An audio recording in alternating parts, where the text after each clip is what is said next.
Hi, welcome to Fiberchats. My name is Irina, I'm the host here, and today I have a host of another YouTube channel, Jenny Faifel. Welcome to Fiberchats. Thanks.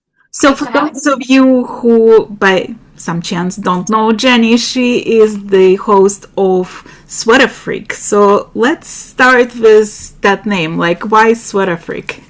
Oh gosh, that goes back to uh, my registration on Ravelry, I guess, because when I found Ravelry, by chance in 2006, no, 2007, and it was by invite. So you had to, send your request, I guess, to be registered because the site wasn't fully operational. So they did like a beta invite thing, and I thought, oh, like what am I gonna pick as my moniker? And I love sweaters. That's what I buy in the stores. That's the typical item I'll buy as far as clothing goes is sweaters. And I thought, oh, sweater freak would be like, I don't know. I wish I could change it at this point, but it's been so long that it's just, yeah. Tell me Totally a random. bit, like, let's go even further than that. Tell me a little bit about your journey as a knitter. Like, when did you learn how to knit? I have a pretty typical story that you probably hear from a lot of knitters. Was it My grandma? grandmother taught me how to knit. Cheers to grandmas, they're the best. Yeah, yeah. So, my parents got divorced when I was really young, and my grandmother basically raised me because my parents were young and they were, building their careers. And she retired, and she was a crafter. She crocheted and knitted as well as sewed, but sewing, for her wasn't really a hobby, so she didn't really do it out of enjoyment. But she preferred crocheting. She taught me both. I don't know why she taught me both. I don't remember if I asked her to teach me how to knit and crochet or she just decided to do it. I was 7 years old. So, and I remember kind of just falling in love with it. I was like, wow, this is like magic. Like this is what's going on here. Like I just loved it. And I knitted a little bit throughout school, and then we moved around a lot. So I kind of knitted through high school a little bit, but it didn't really set in until my late 20s is when I picked it up again. And I was already living in Canada at that point, and internet was around, so it was like a different world. Um, and I remember in 2006, it was October. I got up on Saturday morning. I thought I want to knit a sweater, Just and yeah, yeah, yeah, just like that. And my husband said, "Oh, I have, I need to go to a clothing store to pick something up." And the yarn store was right beside it. And I was like, "Okay, well, let's go." And so, he went off his way, and I went to this yarn store. Doesn't exist anymore. And I just went in there and I got 5 skeins of Peyton's Classic wool in color olive. And I made myself a kimono sweater because that's what I wanted and I couldn't find it in the stores. Um, the pattern was from Vogue Knitting magazine, which I have in my stack over there, but I modified it. I made a different neck. Um, and that was it, and Ravelry didn't exist then. So in order for me to search for things to knit, I had to like heavily search the internet. And it was a big problem because there were blogs here and there, but there was no central resource for you to find things you wanted to knit. And so I actually knitted a lot of things just out of my head, just simple sweaters. They were all seamed, because that's how things were done when I remember. My mom knitted beautiful patterns from Borda magazine. Borda magazine was available. I think it still is available in Europe. And everything was seamed. I didn't know any other way. And so I seamed my sweater. And then I thought, oh, there's got to be a way to do a top down sleeve, a top down, set in sleeve top down without me having to knit it separately, calculate the arm thing, and then sew it in. And I was like, I have to search. And I searched it. And I stumbled on a blog of a woman who was telling me how to calculate this short row thing.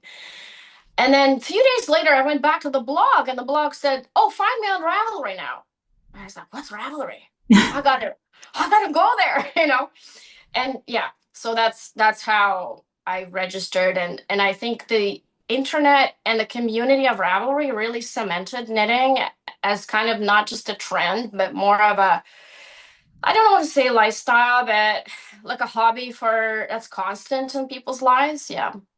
Well, when you look back, right, growing up and that Mhm. those rare magazines that people were sharing, and it Mhm. was like treasure basically, and to find good yarn was also Yeah. problematic. How did your journey go with like discovery of yarns, discovery of all these Mhm. resources, the needles and stuff when you moved to Canada?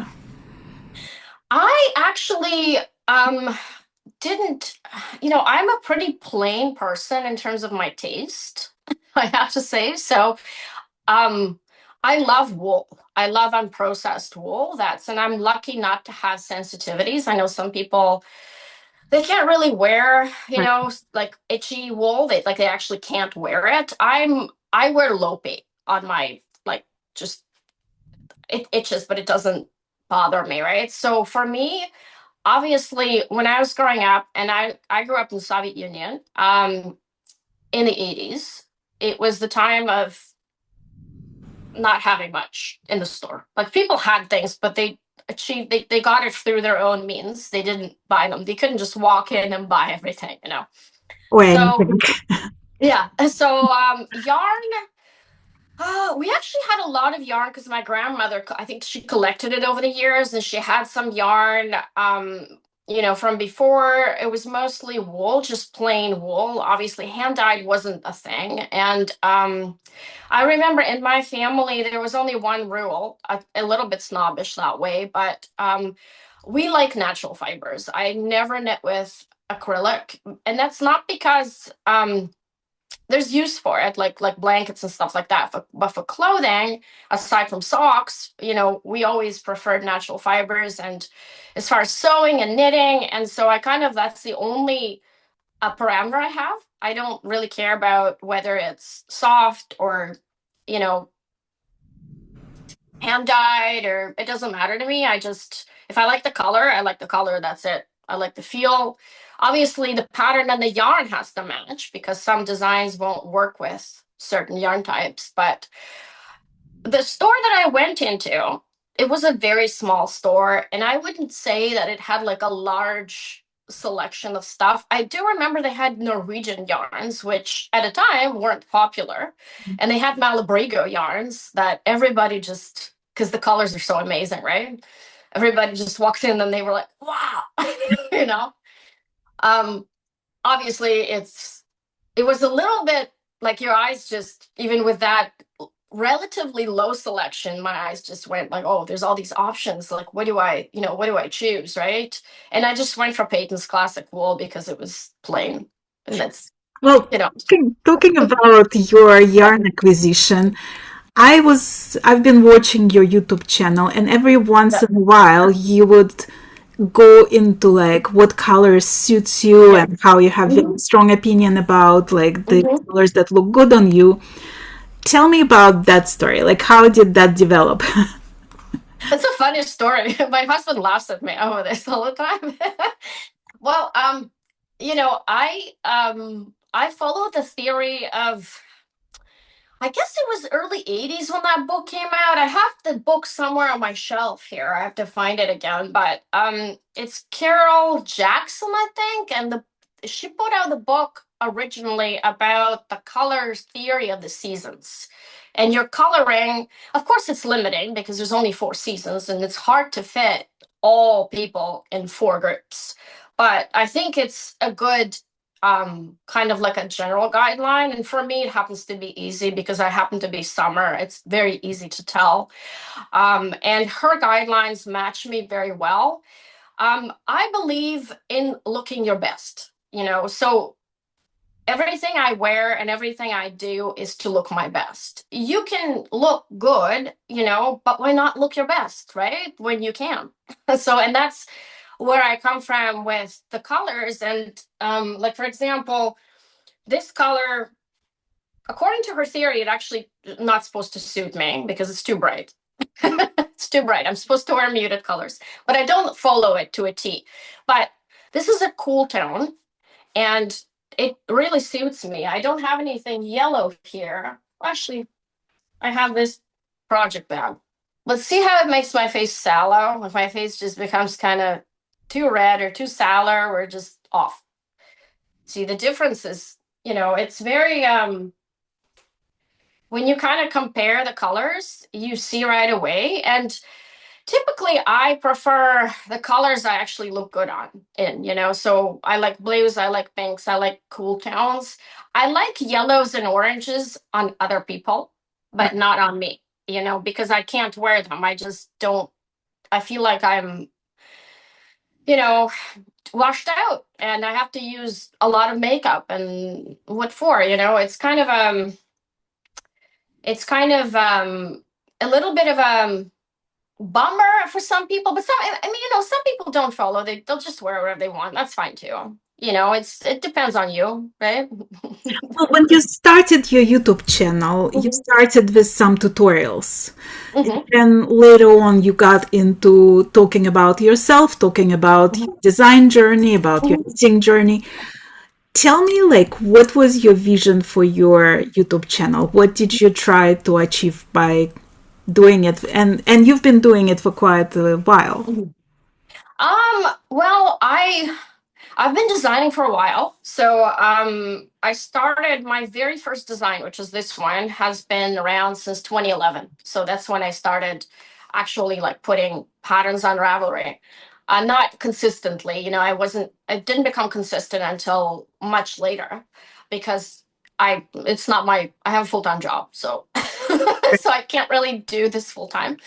But I started with tutorials because a lot of my patterns had links for tutorials that went to outside sources. Like, for example, there was one resource that no longer around, Twist Collective, which I don't know if you remember it or not. When did you start knitting? Not that long ago, like seven, eight Okay. years ago. Okay, so maybe you stumbled on it, maybe.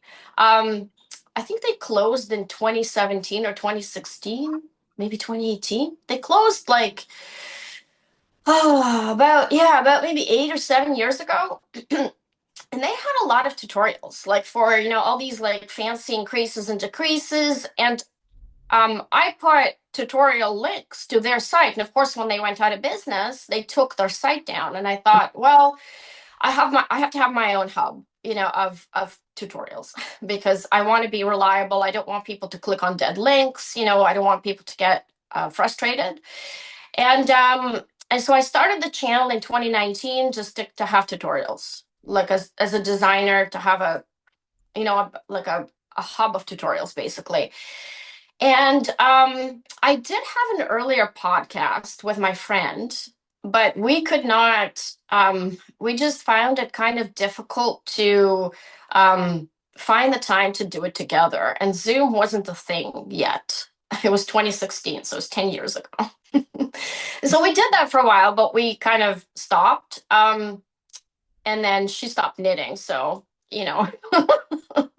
was the end of that. But and I thought, well, why don't I just have my own podcast?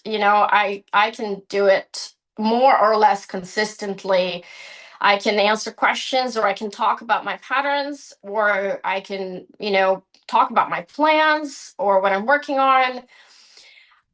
To me, it's basically to build a community, because I don't really travel. I don't really go anywhere knitting related. Like I travel for other purposes, but I don't travel specifically for knitting. And it's hard. It's very isolating when you're designing in your own world and your only connection to other people and who buy your patterns is Instagram. And Instagram is very passive. People may look, like, or may not even comment, may not even see your posts. So I found YouTube actually more useful because people are commenting, people are asking questions, there's more two-way connection. So that was my intention, basically. Well, Yeah. when you're doing YouTube, right? Like when I do my interviews, I'm talking to you. You are my audience. Like, I often forget that somebody else will be watching this interview. It's the conversation between me and my guest, you know. Who are you talking to when you film yourself? Um, I think what I assume, I don't look at my statistics, but I assume it's people who um buy my patterns, I guess, or who are interested in knitting, maybe who just stumbled on knitting. Maybe they went on YouTube and just started saying knitting, let's see what's out there. Aspiring knitters, or just anyone who's interested in knitting, I guess. I never thought of it though. I guess I should think about it. I'm just always Yeah, wondering because I yeah, usually have harder time when I do like a recap of the yarn show or something. When it's just me and that camera, it's yeah. always more nerve-wracking for me than if I'm just having an interview. So I always wonder, like the YouTubers that just sitting across that camera and tell all their story. You know, it's like what they have on their needles and what dreams they and ideas they have. Like I always wonder who they imagine on the other side of that camera. Yeah, you know what? It's kind of a funny thing. I think I'm a talker. I like to talk. So I just talk, and I hope that somebody stumbles on it and finds it entertaining or useful. Are you ever frustrated with like Instagram lately became almost dead? Oh, Like it's very yeah, difficult to deal yeah. with that algorithm changes and everything. Are you ever frustrated that like you think you're getting somewhere, you're building this community, and suddenly it feels like there is nobody there, and like that community is gone? Yeah. You know, it's like is how do you deal with that? Um, I started Instagram account in 2015, so I was a kind of like a late Instagram user because at that point we already had a lot of and this was the gold age of knitting on Instagram because at that point it was chronological. So if you post, your subscribers or followers, whatever, will see it, and algorithm wasn't it existed obviously the chronological algorithm is also a type of an algorithm, but it wasn't like it is now. I'm totally frustrated with Instagram, to be honest. Some days I just think, you know what? Maybe I just won't even bother with it because it doesn't really affect. It doesn't do anything. I don't see any difference. I have a newsletter which seems to be sort of like way more successful in terms of talking to people. Right, If you don't have a newsletter and if you are doing anything in any business or any type of endeavor where you have an audience, a newsletter I think is number one thing from my experience. And that's a recent thing too, because I remember the time when newsletters weren't really popular. People just click delete, delete, delete. But now people are interested. Even I'll go and subscribe to the retailers I'm interested in, and I will open their emails and I will read them because I'm interested in what they have to offer. I think it's also the fact that it bypasses the algorithm. It lands in your email box and you get it that day. You don't have to search for it. You don't have to go to someone's account and look through what they have. right. Um, I don't know. Instagram seems to be pretty good for some people and not good for others. Yeah, I mean, how do I deal with that? It is what it is. I'm a realist, and it's just you can do minimum effort with Instagram. If you don't want to do too much, you can just do couple posts a week, couple of stories, and to just maintain it as your business card kind of thing, right? But I don't know, I wouldn't put a lot of effort into it unless you already have like attraction momentum and you like making reels, which I don't. Right. I don't. Yeah, Well, when you told me that this is not your full-time job, that you have yeah. a full-time job. Mhm. How do you balance designing with your full-time job, and how do you stay on schedule and make sure that you come up with the next design? I have one rule, and it's served me really well is I don't do just deadline knitting. And when I say deadline knitting, I don't mean my own deadlines. I have my own deadlines that if I don't keep them, nothing's going to happen. Like for example, I have a list of patterns for the next 6 months, but if I don't release a pattern that week, I'll do it 2 weeks later. I mean, it doesn't matter. Um, when I mean design knitting, I mean deadline knitting, I mean magazine submissions. I don't do those. And especially because I used to be part of designers group on Ravelry, and magazines would put calls there and they would put their deadlines. And some of these deadlines are absolutely ridiculous. So, produce a sweater pattern within 2 months, test it, tech edit it, and knit the sample within 3 weeks. It's like, no, I can't do that. I don't know how many people can do that. I mean, you can have a sample knitter. That's how you would do it, right? Is you design on paper, and then pay someone to knit the sample. And for me, there's just no point of doing submissions to magazines because, well, there aren't that many magazines now, first of all. And second of all, I find it a lot more enjoyable and structured to just move at my own pace and have my own schedule. And again, because I have a full-time job, I have a much more, limited time to deal with knitting because my job always comes first. And you can't jump higher than yourself. So You said that you have like 6 months of patterns planned. Tell me about your process. Like, how do you come up with the ideas? Like, are you driven by the yarn? Are you driven by like walking in the woods and seeing something that inspires you? Like, how are those ideas born, and like, what's your process? well, I typically look at trends in the non-knitting world, and it's actually been pretty friendly to knitters lately because I can see that the accessories that knitters have been knitting for decades are now trendy. Right. Like people actually wear them in the non-knitting world. Um, I do take a lot of walks in the nature, and the colors definitely inspire me to some level, but I can't say that, I look at a tree and I think, oh, this would make a nice scarf or something like that. Like, Right. so what I normally do is I look at trends in stores and street fashion.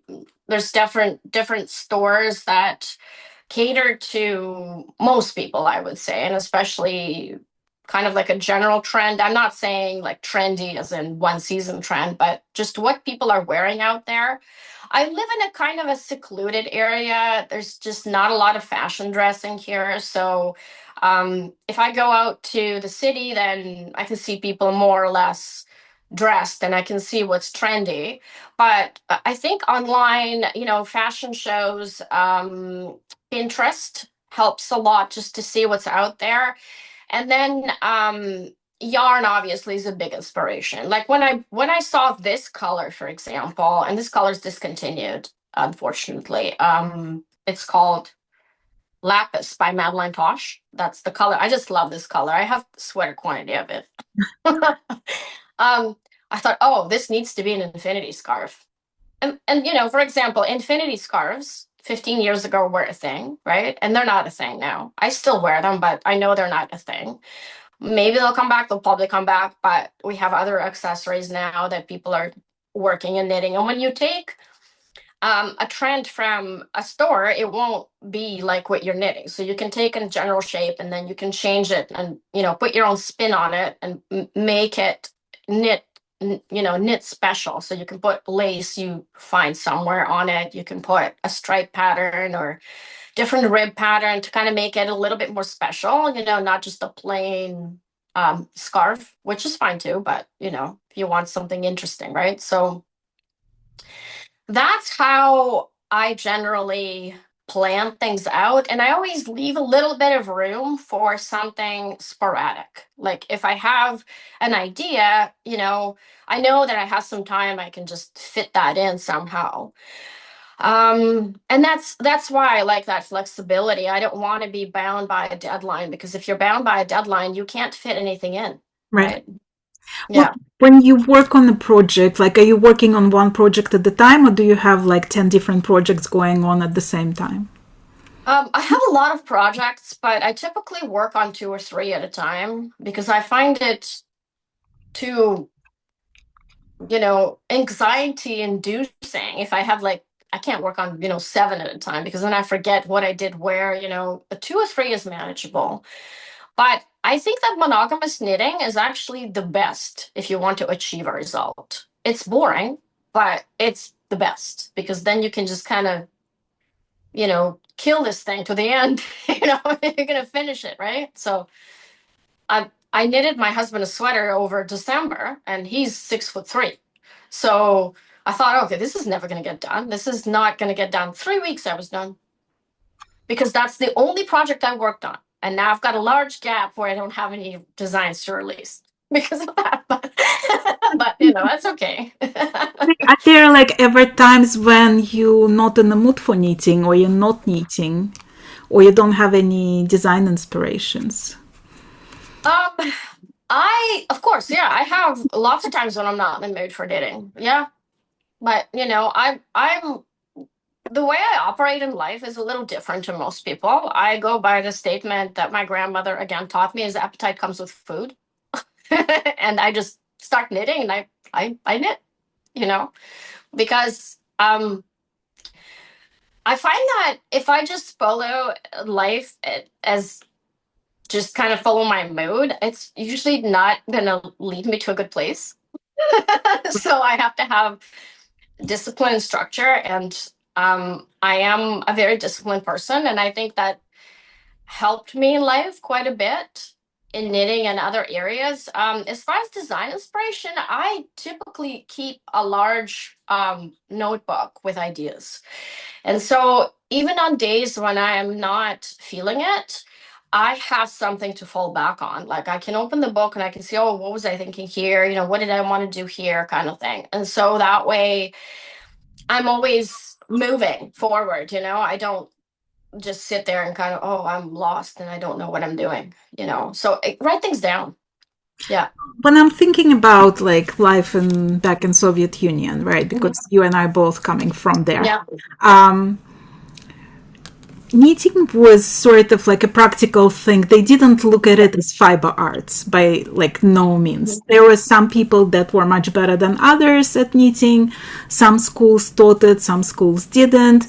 But like it was a practical hobby. It was people used knitting and sewing and crocheting and all of this basically because the stores were empty. You could not buy anything. Like we had uniforms in school, so there was no way to differentiate yourself from others. So that was like your way of bringing something interesting, something unique into your wardrobe. How do your parents, like your grandma, your friends, Mhm. close people to you, look at the fact that you are now a designer?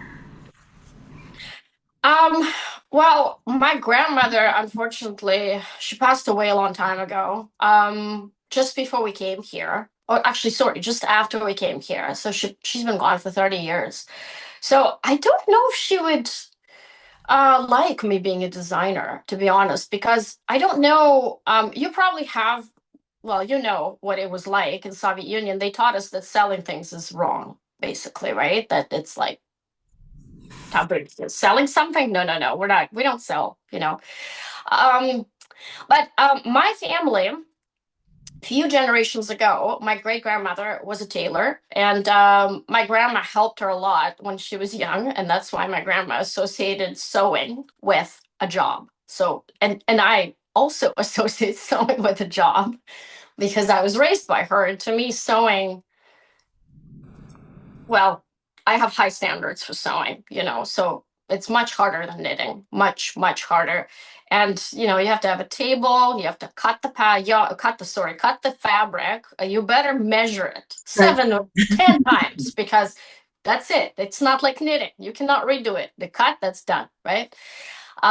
And it's got to fit. You have to try it. And, you know, so my grandma resorted to crafts. And in my family, it's interesting to see the practicality versus aesthetics because my family was the exact opposite. I don't ever remember my grandmother knitting socks or mittens, ever. My other grandmother, my paternal grandmother, I think she did. And she was a master knitter, in my opinion. She took up knitting later in life and she went to one of these guilds or clubs they used to have. And I think she learned how to knit at 55 or something. And she made beautiful, complex things. And she made me lots of different things. Um, but they were always aesthetic because I find that, you know, things that were also made because you couldn't find them in the stores, but you also wanted to look good. And so whatever you made, it had to be useful and it also had to look good because Russian mentality as a mentality, it's very aesthetics and looks based. You probably know because if you grew up there, you know, like people see you and that's the first thing they see about you is what you look like, how you talk, what are you wearing, you know, how you conduct yourself. That's the first impression. You know, subconsciously, that's what we see. And my grandma who taught me how to knit, she crocheted beautiful tops with sewing thread and tiny. I've never seen anything like this in my life. I don't know where she got this idea. You know, from like with a tiny crochet hook. It was like 1.5 millimeter or something. And she just, within a week, it'd be like a top made from sewing thread. Right. And it was beautiful. I mean, it was useful in the summer, but, um, you know, everything we made, it had to be kind of both, which is, I think, is a pretty tall order, you know. My mom right now, I think she likes that I design, but she kind of looks at it like it's not a real thing. You know, I don't know how to describe No, because I have the same it. conversations with You know, my parents every once in a yeah. while, where like my mom would be like, "Well, but like, why do you need more than one scarf? Like, do you actually wear it? Like, how many scarves do you Yeah. need? You know?" Hmm. So it's not. It's definitely not about the process. It's always No. about the final Yes. product. Yes. Yes. So when in Canada and US, North America, let's just lump the attitude in terms of knitting is pretty similar.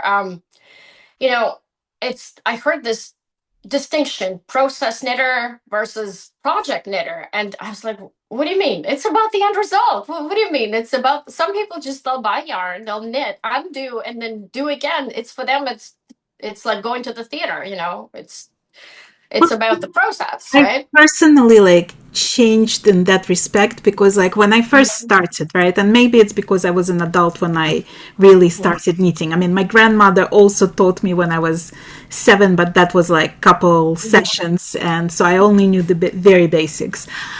So I started knitting like about 8 years ago, and I remember the first probably 2 years, it was all about like, oh, I like that hat. I want to make that hat. Like, I would need one project at the time just to get to that finish line and then find something else that I really want to wear, right? And nowadays, I find that like I'll stop and admire the stitches. I'll stop and admire how the lace opens more often than I really care about how the final product will look necessarily. Like, I mean, I still will get to the finish line, but it's not as important anymore. It's more about enjoying that meditative quality of knitting. Like, do you think like you changed as a knitter over the years? Um, yes, of course, yeah. I mean, I got a little bit of that too. I do find that the yarns I like, the the process is definitely more enjoyable. And so I try to knit with yarns I like when I can, you know, because it's not always possible. Um, to do that. Sometimes if you work with a dyer, it may not be your first preference, the yarn that they want you to use. And it's more about, a transaction. Um, you know, but if I can, I always prefer to knit, obviously, with yarns I like, and that way it's a tactile feeling, which is what I liked about knitting to begin with, is tactile feeling. Like I bought a knitting machine a few years ago. In 2012, I bought a knitting machine. I thought, okay, well, I've got all this yarn that's thin. I could just make thin sweaters on a machine. No, it's not the same. It's not the same thing. You have to hover over it, and it's a job. It's a machine. You have to operate a machine. It's a job. So in my mind, it's like I sold it. I couldn't deal with it because it didn't have the tactile um, component to it. And you had to put weights, you had to move the carrot thing, and you had to like watch the machine. It's totally different. So it is definitely, you have to love knitting if you're knitting. You cannot not love knitting because it's a very time consuming process. So if you hate it, you shouldn't do it. There are other hobbies out there. Yeah. Yeah. Well, talking of other hobbies, do you ever do anything else besides knitting? No, I'm I'm so envious of all these designers and podcasters who they spin and they weave and they crochet, and I mean I know how to crochet, but I'm a very focused person. So I have to be, for the nature of my job, I have to be focused. So and I'm actually quite surprised I have a hobby because for many years I didn't. I just, went to work, came home, and I had another job, which was also the same as my full-time job. But but I just knit because I find that I can't deal with too many things. I have to be very focused when I'm working on something, and I just don't have enough resources to kind of spread myself thin. And I guess I'm not really interested in other things. And that's sort of the gist of it too, is I've always loved knitting. It wasn't something I've stumbled on later. I've always loved it. I love reading too, but I unfortunately don't have a lot of time to do it now. But that I think if I didn't knit, that's what I would do. I would just read. I do a lot Yeah. of audiobooks lately because that's the solution Oh, of yeah. knitting and combining the love of knitting and love of reading together. Yeah, it's perfect. I do that sometimes, but I find that I don't absorb information as well as when I'm reading a physical book or, device. Like I have to do it. It's an active process for me because I kind of read the same sentence several times sometimes. But I do that sometimes too with audiobooks. It's much, much more entertaining than knitting without it. Right. Well, are Yeah. you a perfectionist? Like when it comes to knitting, to pattern writing, are you like your own biggest critic?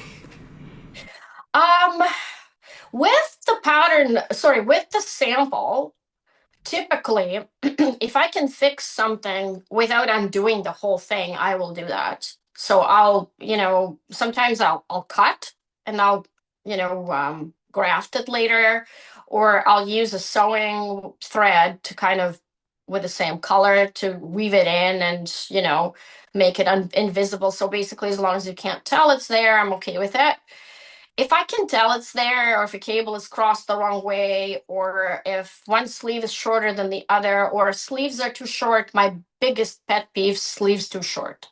Sleeves have to be like this, or even like this, because they constantly ride up.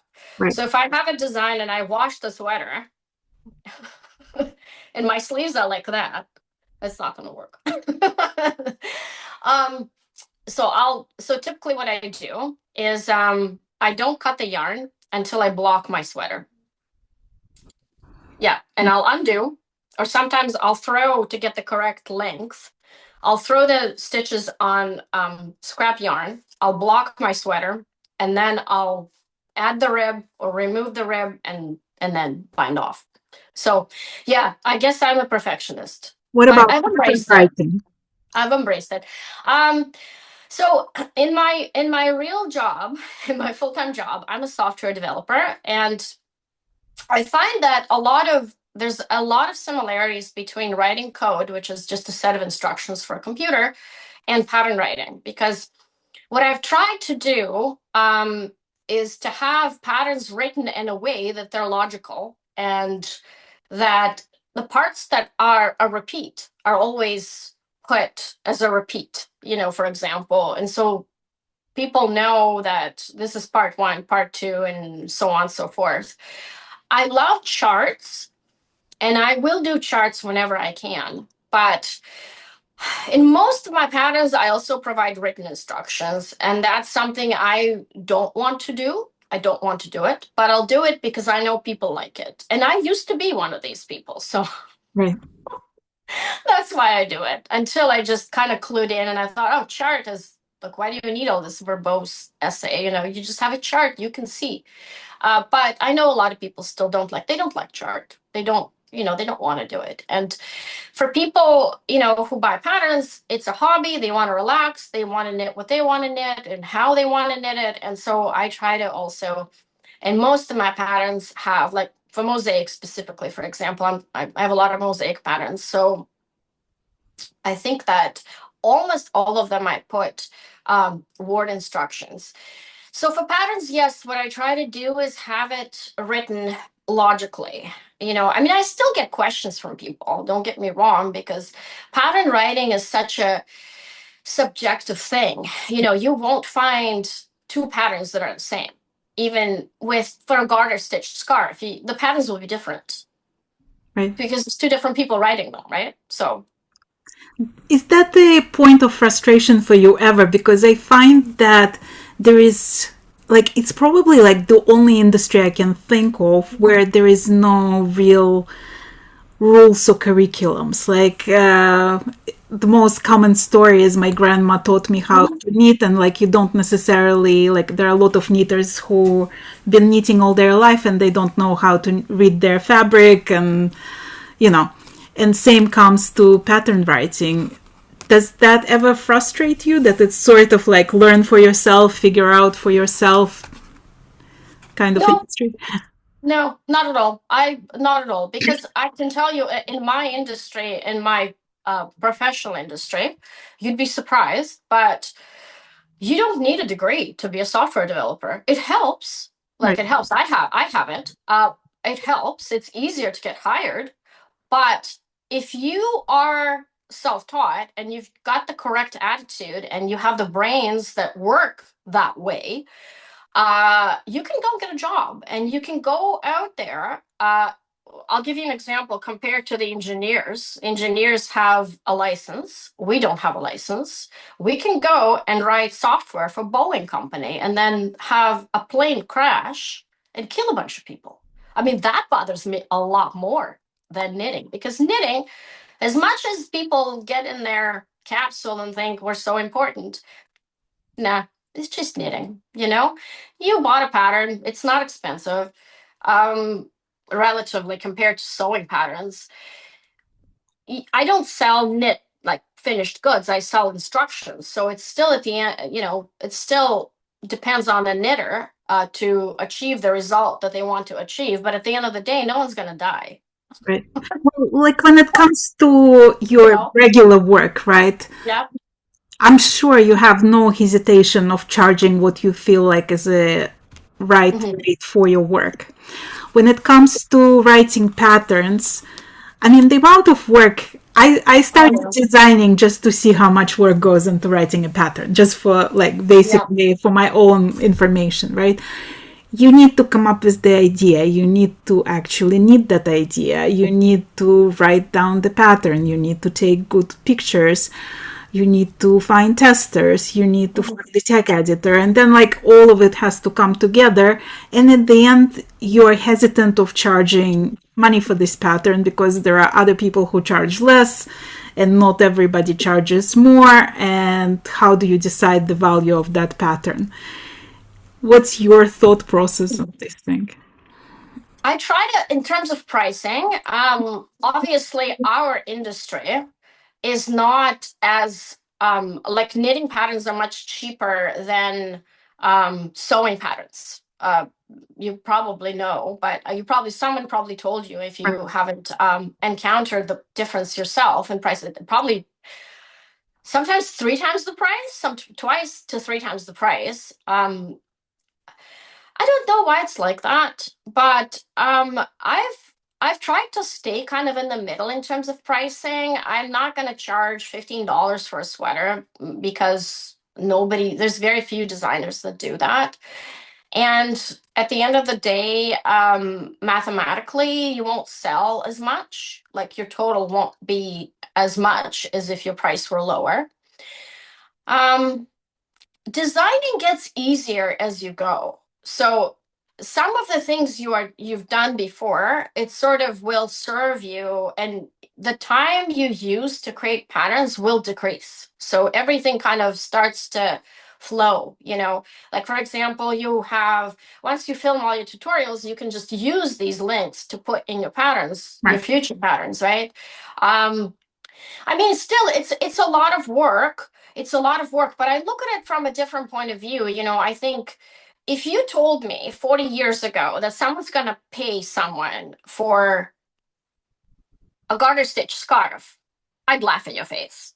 And now people are paying, and people are, they're happy to pay for a pattern because that's something they do in their spare time. It's like going to the movies, this is what they choose to do. So it doesn't matter for them whether it's easy or not. They don't want to think. They want to open a pattern and knit. They don't want to calculate the gauge and calculate the stitches and, figure out how many repeats to do and so on and so forth. So I think it's a compromise. I don't expect people to pay $30 for a pattern. I mean, as much of it's not always about the work that you put. It's about the value the customer gets out of it. And if the perceived value is $7 per pattern, then that's what people will pay. Right. Well, you know. when it comes to like technical difficulty of the Mhm. patterns, do you ever stop yourself from using complicated techniques? Do you tell yourself like there are more people who would pay for garter stitch scarf than for mosaic scarf, for example? Like a lot of people would be afraid of some advanced techniques. Well, yes and no. To me, accessories, like I mainly design accessories, just kind of funny considering my moniker Right. sweater freak. I'm trying to do more sweaters. I have a bunch of sweater designs, but I haven't, they're more time consuming. There are a bunch of sweater techniques I'd love to try, and I just never seem to have the right time to delve into them. But that's something in my plans, definitely. As far as the accessories go, I would say no, because my mosaic designs actually do really well for me. And that's one of the reasons why I keep doing them. And I like wearing them too. So I like graphic, bold, contrast. And I think mosaic is absolutely amazing in that retrospect. And it's not color work. I mean, sorry, it's not stranded, so you don't carry all this yarn. Um, for sweaters, yes, I do definitely think, are people going to be deterred by this? But that's the difference between knitting as a designer versus knitting for yourself. When you knit as a designer, you always have to consider, if people are going to knit this, are they going to find that yarn accessible? Do they want that gauge? Do they want a sweater that's 28 stitches per 4 inches? Do they want this color or that color? There's all these parameters to consider. And so you have to treat it as differently as if you were making things for yourself, because there's some techniques that are very intimidating. Like, for example, I don't like brioche.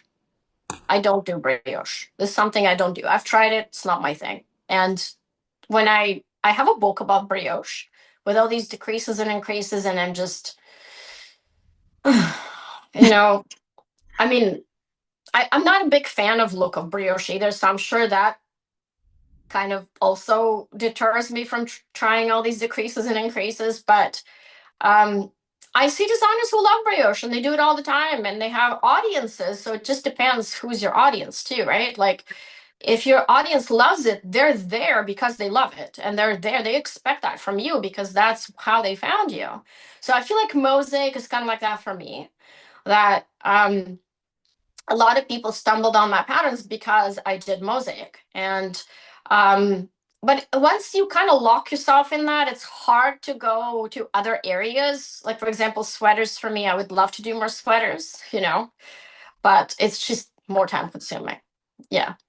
Well, before we started this interview, you mentioned that you don't go to too many yarn festivals anymore. Tell me your love-hate relationship with yarn festivals. Um, I used to go to Knit City, which is Vancouver. I live in Vancouver. Well, Vancouver area. I live in the suburbs, but that was the closest festival here, Knit City, and they used to do it every year. I think they switched to doing it every 2 years now. So next one will be 2027 because they just did one this last fall. Um, the energy is really nervous, and last time I went was 2018. So this was the last time I've attended a yarn festival was 2018. So back then, this was kind of like the gold time of the hand dyed yarn. And there's all these dyers with their yarn, and if you wanted to get a couple of skeins, you better plan ahead, make sure you got the color, exclusive color, you got to stand in line. And I have aversion to lines. I will not stand in line just because when I was a little girl, I stood in so many lines that I don't care now what you're selling. I will not be standing in the line. Right. No, I don't care what you're selling. Anyway, and I just felt like it was so nervous. And it's just, there's all this, you better get this, you better get that, you better. And I would come home with all this yarn, I had no idea what to do with it. No, I sold most of it, by the way, because it's if I can't decide what to do with it, then I'll just sell it, right? Because I don't want it to sit in my house for no reason. Um, and I started approaching design as more intentional venture where I plan things and I pair up my idea with a yarn. Mm. And usually it's the dyer that I have a relationship with. Um, so that's what I do. Um, but I have a lot of yarn, and I know that if I go to a festival, I will buy more yarn, Right. and I'll come home and have to fit that yarn somewhere. No, it's really can Yeah, get overpowering. Like I hear you. yeah, And I go to a lot of festivals, but I got to the point when I go to the festivals more to meet people and to see what yeah, people are selling rather than buy. Like I yeah. try not to overbuy if I can. I don't know how you do it. I have no control. So It's hard. It's really hard. Well, I just saw that you recently published a new design. Can we show everyone your new shawl design? so I made two samples. This is called Halfy because it's half stockinette and half reverse stockinette. So it's not anything hard. And the only tricky thing is the I-cord tab cast on, which a lot of people find tricky, but once you do it a couple of times, it sort of becomes a natural thing. And then there's also I-cord bind off. So there's I-cord runs all over the sample and on all sides. So it's a one row pattern. I It looks really like exactly. it. And I like that in your videos you also show how to Yeah. style it, how you prefer to style it. So it's funny because this is the styling I used to wear as a child with the Pioneer. The red, yeah, galstuk. Yeah, yeah. And for many years here, everybody styled their scarves like this, like a bandana, kind of like a Western bandana. Right. But I looked in which retailer was it? I forgot whether it was Arcat or one of these Nordic retailers that H&M, they all owned by H&M, I think, or half of them are. That's how they style it now. and that's how people are wearing it.